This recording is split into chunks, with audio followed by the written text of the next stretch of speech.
posing Jerry 2 or 3 little questions, and he's going to improvise because we have extra time. So he might get an extra question that he doesn't even know he's going to get.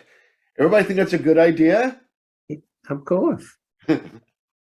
Jerry is up for the challenge. Each one of these will be basically around 2 minutes, 30 seconds. I'll be timing them separately. So the first question we're going to ask, Jerry, you started a new job and your colleagues are wondering what is going on with this guy. You're asked to share something about yourself with your new coworkers. Go for it. Well, coworkers, so good to meet you today. I know you're probably wondering, what is a guy like me doing in a place like this, right?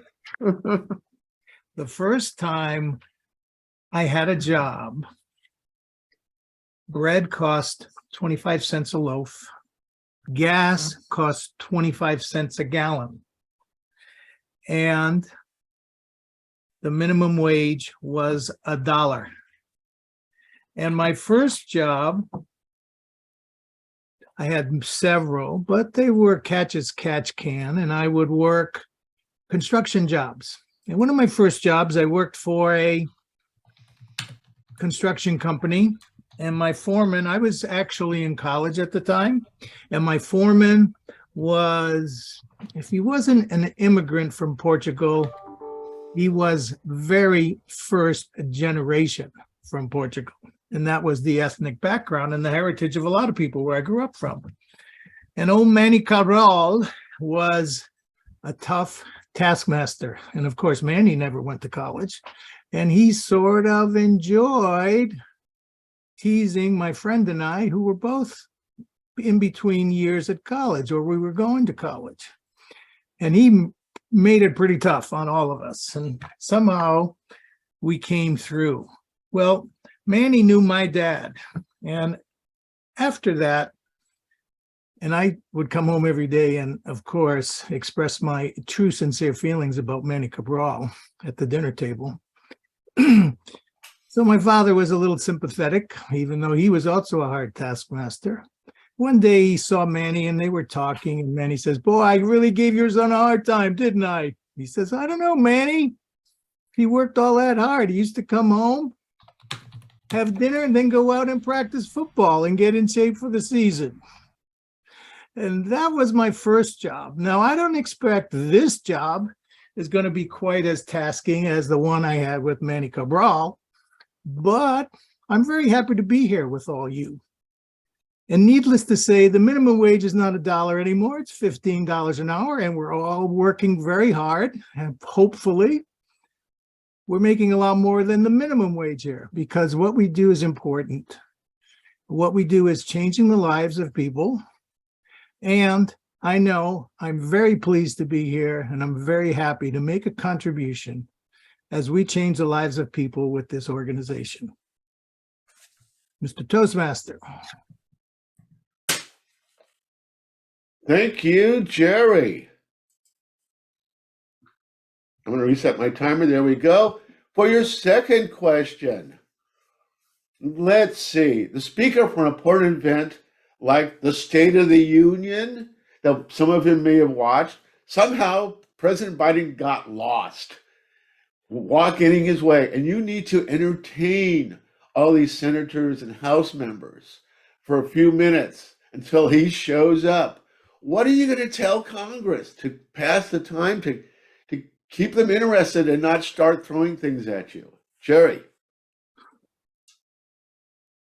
Well, thank you, Sergeant of Arms, Speaker of the House, Chairman of the President of the Senate.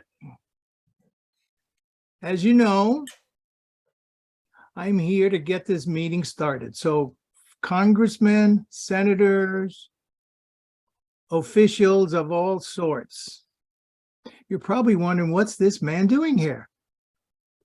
What you're most probably wondering is, how did our president get lost? I know many of you think he's lost anyway, right?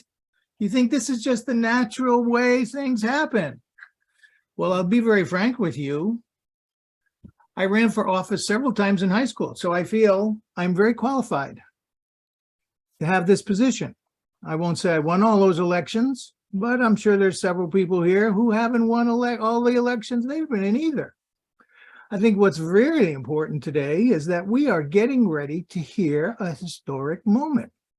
And now many times in your life you thought maybe that you were in the middle of a historic moment. Well, tonight is truly one, because I can truly and honestly say that never has a more unqualified person addressed the joint offices of Congress. That is truly a historic moment if you think about it. However, what's really good about myself speaking to you today is that the comparison between what I am saying to you and the comparison of what is to come is so significant and such a vast difference that you are going to think that our next speaker, who is the President of the United States, is a genius. That, my friends, in Congress, in the Senate, is the whole purpose I am here today, to set the stage for the president. Let's welcome the President of the United States.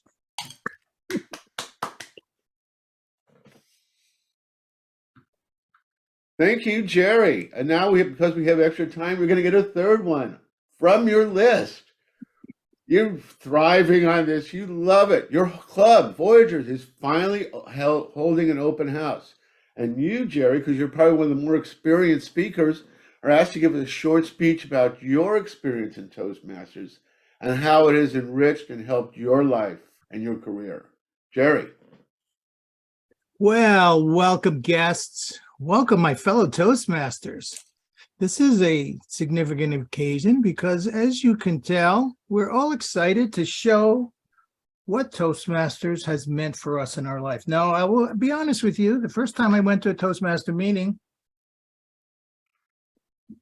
I didn't know what I was going to find. I was on the other side of that door over there thinking, wow, I'm humbled going into a group. I'm sure all these people are great rhetoricians, great speakers, great rhetorical speakers.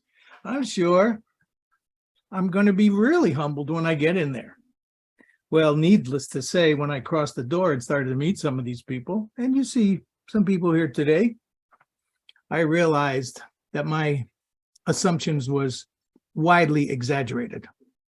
And for many of you, maybe you have a little fear of being in a room of people who are experienced. Now, as you can tell, the level of experience in this group, a little more, a little less, it covers a range, right?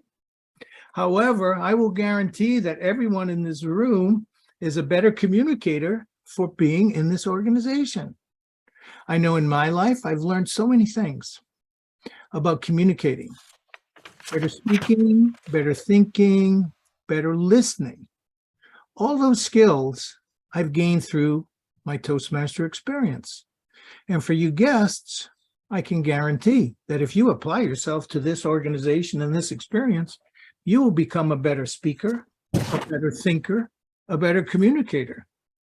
One of the things I love the most about my Toastmaster experience, and I think this has helped me become a better thinker, is our feedback. We call it evaluation.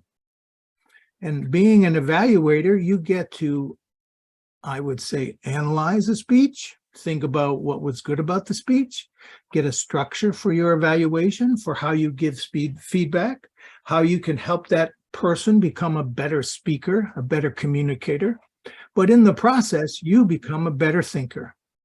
And I think across of my life, across of my Toastmaster experience, it has been more than a couple of years, I think the biggest contribution it's made is to help me in my job, but to help me become a better communicator and relate to people, but to help me also become a better thinker.